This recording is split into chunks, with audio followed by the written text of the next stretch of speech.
আজকে খুব সহজে রান্না করে ফেলেছি খুব মজাদার একটি রেসিপি, তা হচ্ছে লাউ দিয়ে শিং মাছ। আসসালামু আলাইকুম এভরিওয়ান, সবাই কেমন আছেন? আই হোপ সবাই খুব ভালো আছেন। তো আমি শিং মাছ কীভাবে রান্না করছি তা আপনাদের সঙ্গে শেয়ার করবো। তো চলুন ফুল ভিডিওটি দেখে নেওয়া যাক। ফার্স্টে আমি নিয়ে নিয়েছি শিং মাছ। আমি শিং মাছগুলো সুন্দরভাবে কেটে দেন ধুয়ে ক্লিন করে নিয়েছি। আপনারা দেখতেই পাচ্ছেন যে আমি ফ্রেশভাবে ক্লিন করে নিয়েছি। এখন আমি শিং মাছগুলো ছোটো টুকরো করে কেটেও নিয়েছি। আপনারা দেখতেই পাচ্ছেন অ্যাকচুয়ালি আমি কতটুকু সাইজের টুকরো করে কেটে নিয়েছি।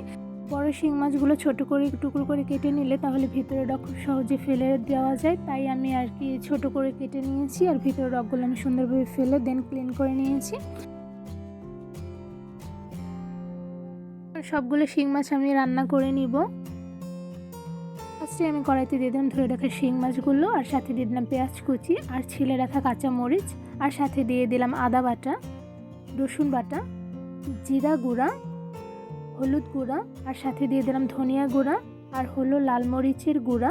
এখন দিয়ে দিলাম স্বাদ অনুযায়ী লবণ, আর সাথে দিয়ে দিলাম পরিমাণ অনুযায়ী পানি। এখন আমি মাছের সঙ্গে সবগুলো উপকরণ ভালোভাবে নেড়ে মিক্সড করে নেব। তো আমি ভালোভাবে নেড়ে নিচ্ছি।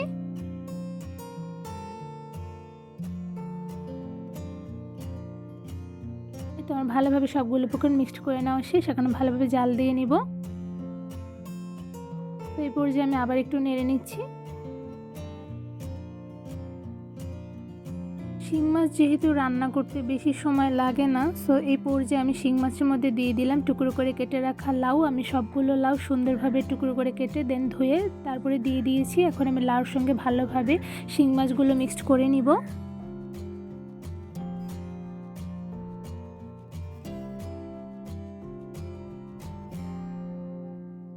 তো আমার ভালোভাবে মিক্সড করে নেওয়া শেষ। সেখানে ভালোভাবে জাল দিয়ে নেব যাতে প্রপারভাবে লাউ আর শিং মাছ সেদ্ধ হয়ে যায়। তো দেখতেই পাচ্ছেন লাউ থেকে কিন্তু অনেকটাই পানি বের হয়েছে। আমি কিন্তু এক্সট্রা তেমন কোনো পানি দেইনি, বিকজ লাউ থেকে অনেক পানি বের হয় আর অলরেডি লাউ থেকে অনেক পানি বের হয়ে গিয়েছে। তো এই পানির মধ্যেই কিন্তু লাউ আর শিং মাছগুলো সেদ্ধ হয়ে যাবে, আমার আর কোনো এক্সট্রা পানি দিতে হবে না। আমার ভালোভাবে নেড়ে নেওয়া শেষ। এখন ভালোভাবে রান্না করে নেব। তো এই পর্যায়ে আমি ভালোভাবে জাল দিয়ে নিয়েছি যাতে প্রপারভাবে লাউ আর শিং মাছগুলো সেদ্ধ হয়ে যায়।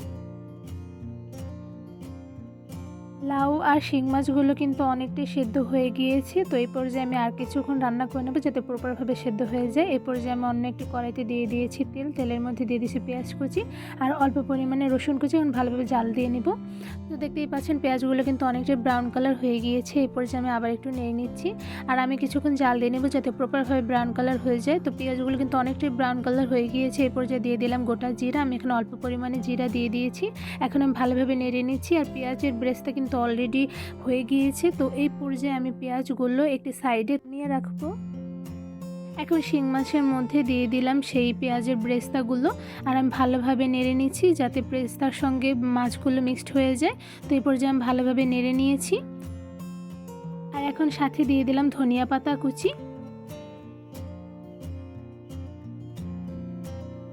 এখন একটু নেড়ে নিব যাতে ধনিয়া পাতার সঙ্গে মাছটি মিশে যায়। তো এই পর্যায়ে আমি ভালোভাবে নেড়ে নিয়েছি আর এখন আমি ভালোভাবে জাল দিয়ে নেব যাতে প্রপারভাবে মাছগুলো সেদ্ধ হয়ে যায়। যদিও আমার তরকারি কিন্তু অনেকটাই রান্না হয়ে গিয়েছে, তো আমি আর কিছুক্ষণ রান্না করে নিব। লাউ দিয়ে শিং মাছের তরকারিটা কিন্তু রান্না হয়ে গিয়েছে। তো এই পর্যায়ে আমি সবগুলো তরকারি একটি বলে বেড়ে নিব। এই তো খুব সহজেই রান্না করে ফেললাম মজাদার লাউ দিয়ে শিং মাছের ঝোল। লাউ দিয়ে শিং মাছের ঝোল রেসিপিটি কেমন লেগেছে অবশ্যই আমাকে কমেন্ট করে জানাবেন। লাউ দিয়ে শিং মাছের ঝোল রেসিপিটি যদি ভালো লেগে থাকে অবশ্যই আমার চ্যানেলটি সাবস্ক্রাইব করে দেবেন। লাইক কমেন্ট শেয়ার করতে কিন্তু একদমই ভুলবেন না। আজকে এখানে বিদায় নিচ্ছি, দেখাবো অন্য কোনো ভিডিওর মাধ্যমে। সবাই সুস্থ থাকবেন, ভালো থাকবেন। আল্লাহ হাফেজ।